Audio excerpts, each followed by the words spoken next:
यहाँ हर अंडा शक्तिशाली जीव को जन्म दे सकता है, पर मैंने सबका ठुकराया हुआ अंडा खरीदा। लोग हंसकर मुझे बेवकूफ कहने लगे। मैं बस मुस्कुरा दिया, क्योंकि मैंने एक देव स्तरीय पालन सिस्टम जागृत कर लिया था। किसी भी जानवर के अंडे की सारी जानकारी मेरी आंखों के सामने आ जाती थी। जिस अंडे को सब कचरा समझ रहे थे, असल में वही एक प्राचीन वर्मिलियन बर्ड, एक दिव्य प्राणी को जन्म देने में सक्षम था। मुझे यहाँ होने की जरूरत नहीं थी। ये तब शुरू हुआ जब मेरा जानवर अर्थ लेवल इंक किलिन था और भाई का साधारण सुअर। मेरे पक्षपाती माता पिता ने मुझसे इंक किलिन छीन लिया और मेरा सारा रक्त सार निकालकर भाई में डाल दिया, ताकि उसका संबंध मजबूत हो सके। उन्हें इस बात की कोई परवाह नहीं थी कि इसका मुझ पर क्या असर होगा। और इंक किलिन, उसने तो वही मौके पर मुझे सीधा धोखा दे दिया। पिछली जिंदगी में मैंने यह सब होने दिया क्योंकि वे मेरे परिवार थे। मैं नरम पड़ गया और यही मेरी सबसे बड़ी गलती थी। लेकिन जब मैंने दोबारा अपनी आंखें खोली तो मैं वापस उसी दिन था, जागरण समारोह के दिन। इस दुनिया में हर कोई 18 साल की उम्र में अपना खुद का बीस्ट जगा सकता है और उसका इस्तेमाल लड़ाई के लिए कर सकता है। मैंने फिर से इंक किलिन को जगाया, लेकिन इस बार जैसे ही मेरे माता पिता ने मुझ पर दबाव बनाना शुरू किया, समय थम गया और मैं एक god tier beast cultivation system से बंध गया, जिसमें मुझे किसी भी बीस्ट को पढ़ने और दिव्य स्तर तक पहुंचने का सबसे तेज रास्ता जानने की क्षमता मिल गई। मैंने सोचा, ये तो बहुत ही ओपी है, लेकिन इंक किलिन ने ऐसा बर्ताव किया जैसे उसे कुछ महसूस ही नहीं हुआ और वह सीधे मेरे भाई के पास चला गया। ठीक है, अगर तुम मुझे धोखा देना चाहते हो तो मुझे वैसे भी किसी बेवफा कुत्ते की जरूरत नहीं है, लेकिन मैं किलिन रक्त रेखा वाले बीस्ट को यूं ही मुफ्त में जाने देने वाला नहीं था। मैंने अपने पिता की ओर मुड़कर 15 मिलियन ठोस नकद की मांग की। बेहतर है कि मैं इसे बेच दूं बजाय इसके कि वे मुझसे जबरदस्ती कॉन्ट्रैक्ट छीन लें। मैंने यह भी कह दिया कि मैं लिन परिवार से हमेशा के लिए सारे रिश्ते तोड़ रहा हूं। यह देखकर कि इस बार मैं कोई विरोध नहीं कर रहा था, वे पीछे हट गए। मेरे भाई ने अपनी खून की कुछ बूंदें इंक किलिन के सिर पर टपकाई और अनुबंध को सील कर दिया। उसे खुशी से पागल होते देख मैं अंदर ही अंदर बस हंस पड़ा। एक मामूली अर्थ टियर बीस्ट अपने मालिक से गद्दारी करने की हिम्मत करता है। एक दिन मैंने अपनी पिछली जिंदगी में जो भी सहा है उसका एक एक हिसाब चुका दूंगा। मैं पैसे लेकर सीधे बीस्ट एक्स स्ट्रीट पहुंच गया। यहां से कोई भी बीस्ट मिल सकता है। मैंने पूरी गली छान मारी, पर सब मामूली थे। मैं जाने ही वाला था कि तभी सिस्टम के एक नोटिफिकेशन ने मुझे चौंका दिया। वर्मिलियन बर्ड मृत्यु के करीब। एक मिस्टिक टियरवुड एलिमेंट बीस्ट के साथ फ्यूज करने पर इसकी दिव्य ज्वाला को फिर से प्रज्वलित करने और पुनर्जन्म का 1% मौका है। समय फिर से थम गया। अंडा चमक उठा और मुझे ऐसा महसूस हुआ जैसे मैं किसी मानसिक स्थान में खिंच गया हूँ। वर्मिलियन बर्ड 4 पौराणिक दिव्य जीवों में से एक है। भले ही सिर्फ 1% मौका हो, यह दांव लगाने लायक है। लेकिन मैं दुकानदार को शक नहीं होने देना चाहता था, इसलिए मैंने शांत रहते हुए कैजुअली पूछा, अरे बुजुर्ग, बाकी अंडों की क्या कीमत है? उसने मेरी ओर देखा और कहा कि वे सब बेकार हैं। पूरा टोकरी 10,000 में ले जाओ।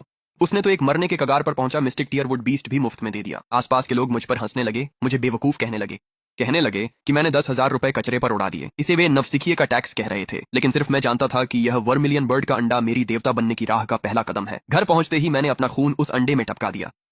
बंधन की संरचना चमक उठी और अचानक मेरी चेतना एक रहस्यमय स्थान में खिंच गई। अंडा फूटा और उसमें से एक छोटी सी लड़की निकली, जिसकी पीठ पर पंख थे और वह पूरी तरह से आग की तरह लाल थी। उसे वहां छोटा और नाजुक देखकर मुझे अपनी पिछली जिंदगी की याद आ गई।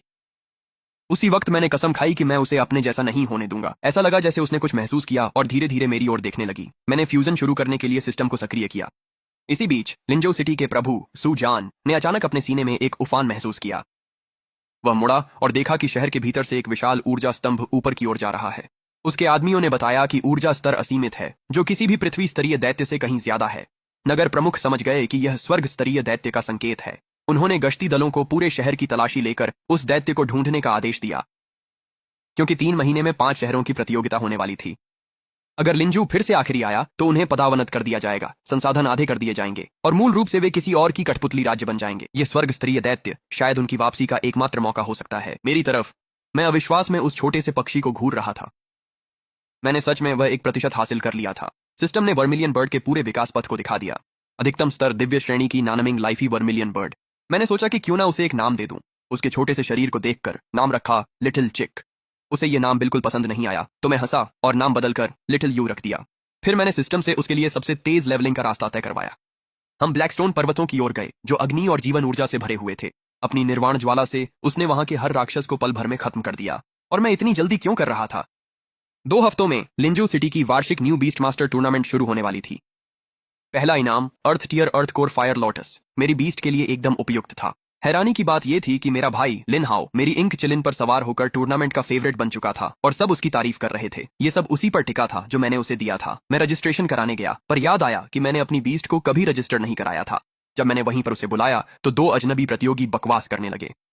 मैंने तो ध्यान भी नहीं दिया। मेरे कंधे पर बैठी छोटी यू ने दोनों को अपनी दिव्य आभा में खींच लिया और सिर्फ उसके दबाव से ही वे दोनों वहीं डर के मारे पेशाब कर बैठे। मेरा भाई लिन हाओ ने मुझे देख लिया और उसे जिज्ञासा हुई, लेकिन टूर्नामेंट शुरू होने वाला था, इसलिए उसने खुद को रोके रखा। जिसकी मुझे बिल्कुल उम्मीद नहीं थी वह यह था कि पहली ही लड़ाई में हमें एक दूसरे के सामने खड़ा कर दिया गया। छोटी यू के साथ मैदान पर उतरते वक्त मुझे अंदाजा नहीं था कि सू छिंगशुए हर प्रतियोगी पर नजर रख रही थी। 2 हफ्तों बाद भी शहर के स्वामी सू जान स्वर्ग स्तरीय बीस्ट मालिक को नहीं ढूंढ पाए थे। सू छिंगशुए को उम्मीद थी कि यह टूर्नामेंट कोई सुराग दे सकेगा।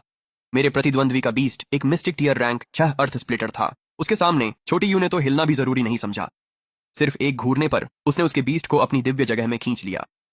उस बीस्ट की आत्मा लगभग टूट ही गई थी। वह डर के मारे मंच से भाग गया। पूरी भीड़ एकदम सन्न रह गई। जो लोग इस क्षेत्र के जानकार थे उन्होंने अंदाजा लगाया कि यह कोई मानसिक हमला था।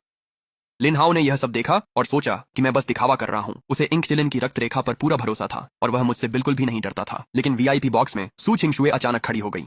उसका अपना बीस्ट बेकाबू होकर कांप रहा था। यह कोई मानसिक कौशल नहीं था, यह आत्मा के स्तर पर रक्त रेखा का दमन था। एक डरावना विचार उसके मन में आया।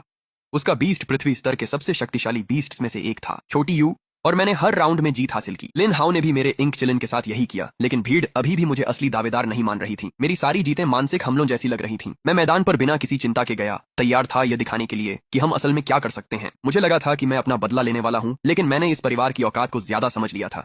मेरे भाई ने सबके सामने खड़े होकर मुझे एक हारा हुआ इंसान कहा, जिसे उसका अपना बीस्ट भी स्वीकार नहीं करता। उसकी माँ ने भी आग में घी डाला। कहानी को पलटते हुए कहा कि मैं ही एहसान फरामोश हूँ, जो एक बीस्ट के लिए अपने ही परिवार से नाता तोड़ने को तैयार हूँ।